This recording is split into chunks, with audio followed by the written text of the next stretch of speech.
Assalamualaikum warahmatullahi wabarakatuh. Terima kasih, Anda telah kembali di channel YouTube kami. Saluran informasi yang mengkisahkan kisah-kisah Islami, serta kisah para ulama dan kekasih Allah. Kali ini, kami akan membahas tentang kisah kondisi seseorang ketika ia berada di alam kubur. Seperti apakah kisahnya? Dan benarkah, walau sudah meninggal, kita masih diberi kesempatan untuk mendapat amal di alam barzah? Untuk mengetahui jawabannya, simak pembahasan kami kali ini hingga akhir.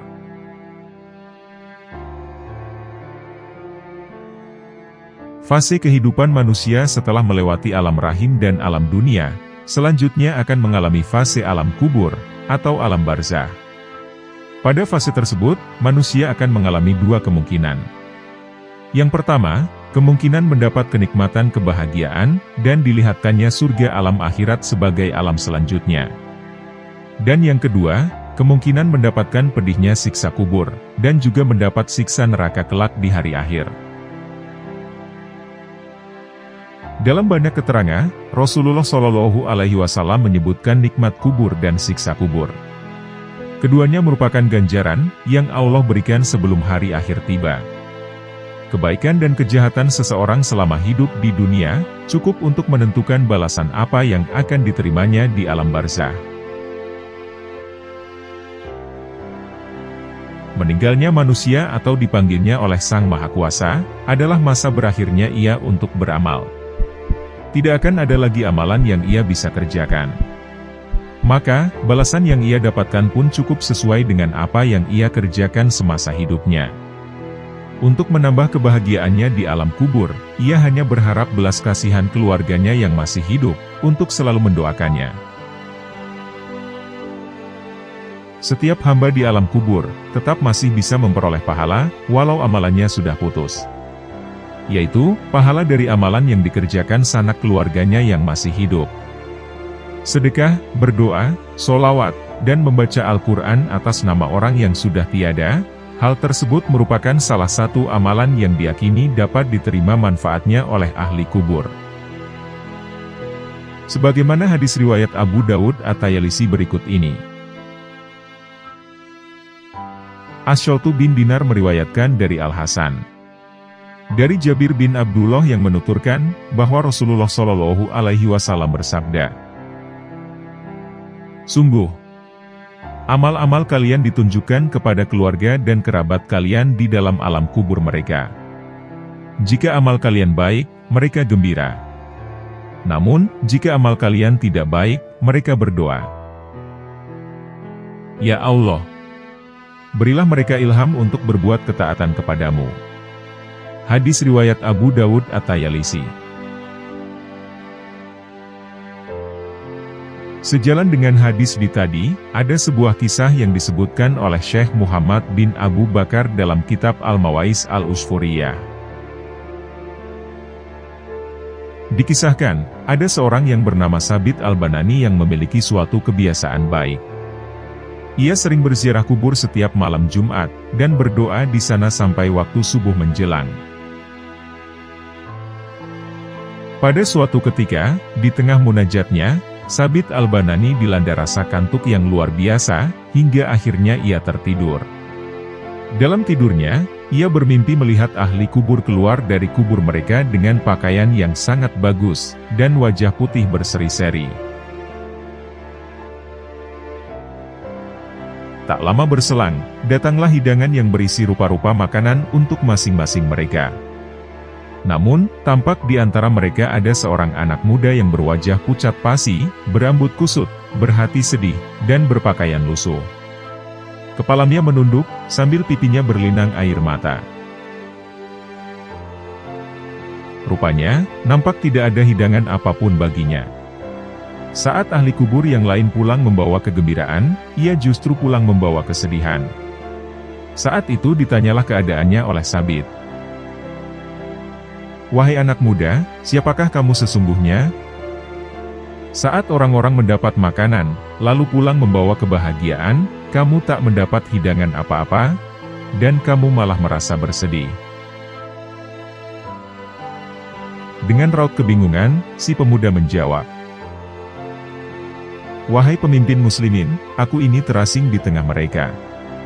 Aku tak memiliki seorang pun yang mengingatku dengan kebaikan dan doa.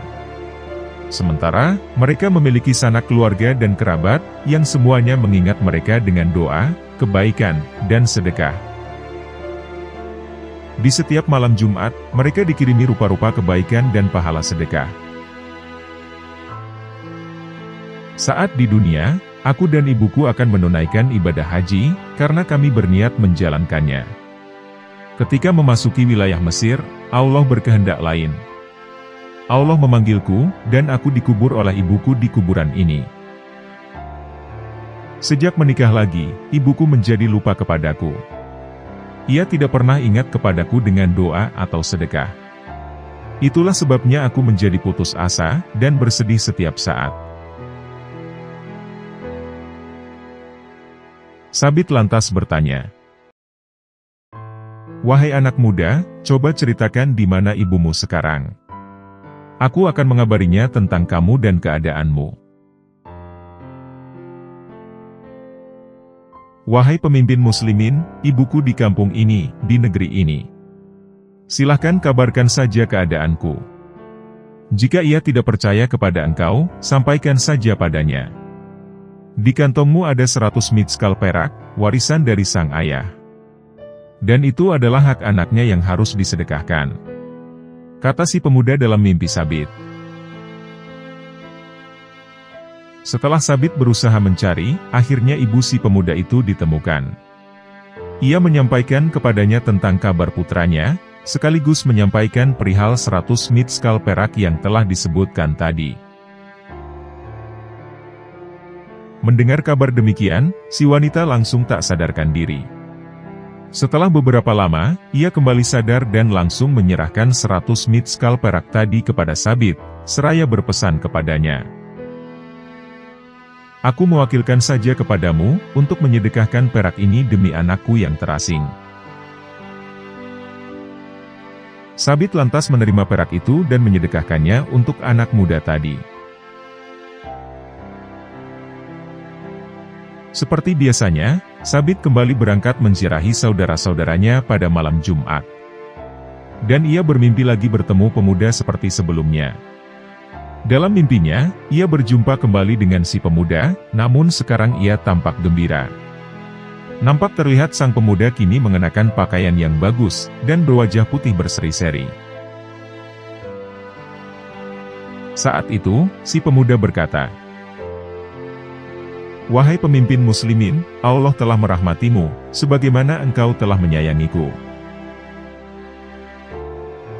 Dari penggalan kisah tadi, jelaslah bahwa kedua orang tua atau para ahli kubur akan bersedih dengan keburukan keluarganya, dan akan gembira dengan kebaikan mereka.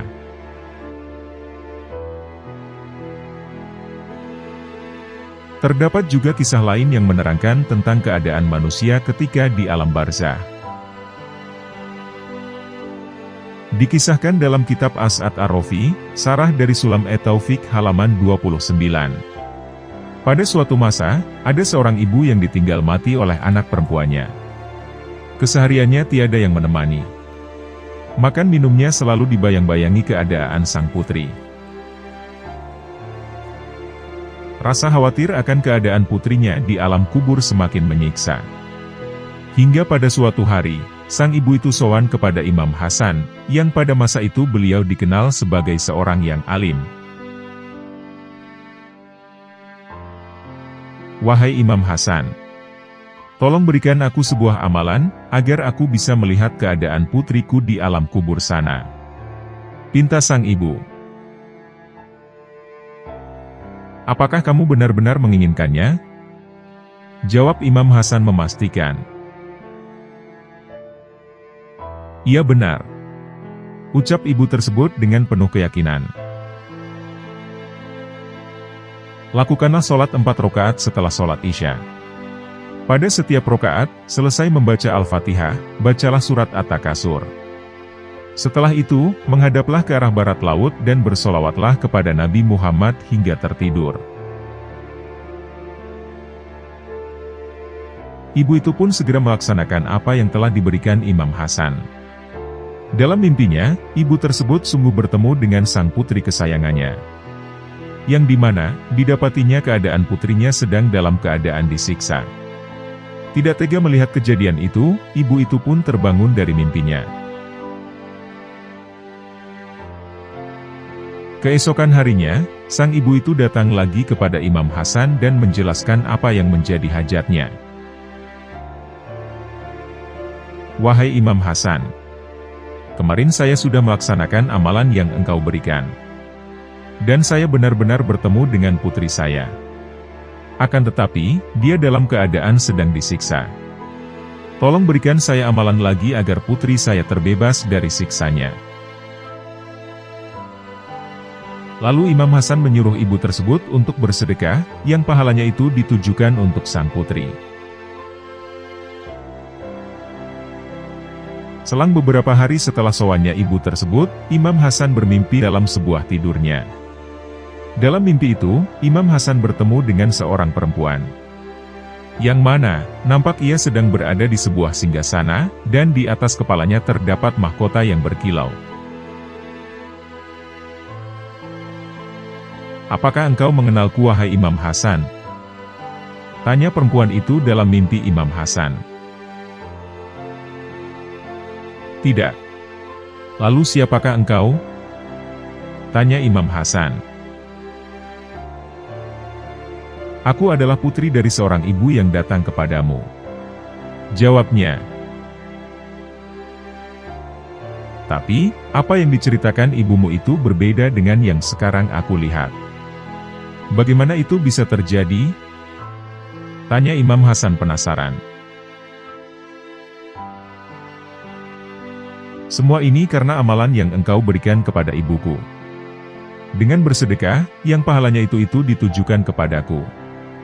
Sehingga, dengan amalan itulah yang membuatku terbebas dari siksa kubur.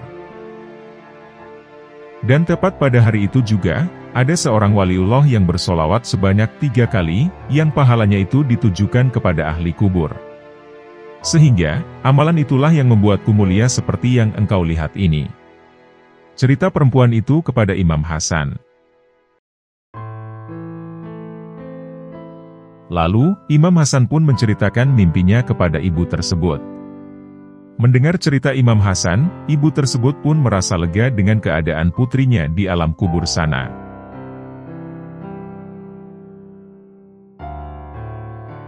Dari dua kisah barusan, kita dapat mengambil beberapa pelajaran penting yang terkandung di dalamnya.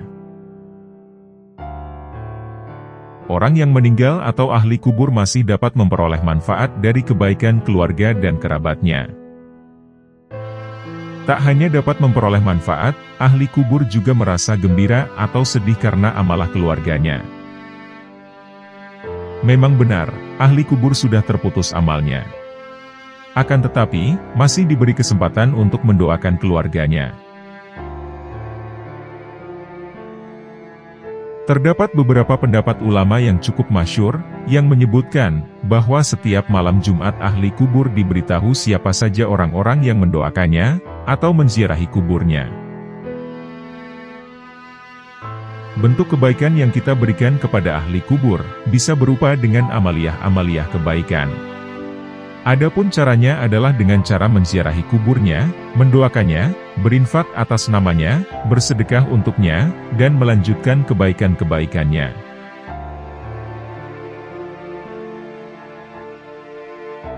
Demikianlah dua kisah tentang keadaan manusia ketika di alam kubur. Semoga Allah selalu senantiasa menurunkan hidayahnya kepada hambanya yang masih diberikan kenikmatan hidup. Semoga kelak Allah memberikan kita wafat dalam keadaan husnul khotimah, diampuni dosa-dosanya, serta diberikan nikmat kubur ketika di alam barzah. Dan semoga dengan apa yang telah kami sampaikan, dapat menambah ketakwaan kita kepada Allah Subhanahu wa Ta'ala. Wallahu a'lam bishawab. Terima kasih telah menonton. Jangan lupa klik tombol subscribe, like, komen, dan share, sebagai bentuk dukungan terhadap channel kami. Wassalamualaikum warahmatullahi wabarakatuh.